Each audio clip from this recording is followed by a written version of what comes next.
মাছে রোল পড়ে গেল ঘরে যাওয়ার কথা। ভাই কানাইয়ার নিকটে গিয়ে বললেন, ও ভাই কানাইয়া, তোর সব ধেনুকেই আমি ফিরিয়েছি, তুই যদি বেনু না বাজাস ওরা আজকে আসবে না। কানাইয়া চিন্তা করলেন, কথাটা তো মন্দ নয়, সব ধেনুই ফিরবে, কিন্তু কামধেনু তো ফেরানো যায় না। কথাটির দর্শনগত অর্থ হলো, দেহের মাঝে সব ধেনুকে, সব ইন্দ্রিয়গুলোকেই বশ করা যায়, আহার বিহার সব কিছু বশ আনা যায়, কিন্তু কাম করা যায় না। ইচ্ছা থাকলেও কিন্তু বেনু বাজালে ওরা বাধ্য হবে।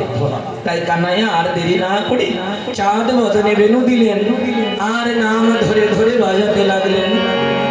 আরে চাঁদ মুখে দিয়া বেনু, আরে নাম লইয়া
শুনি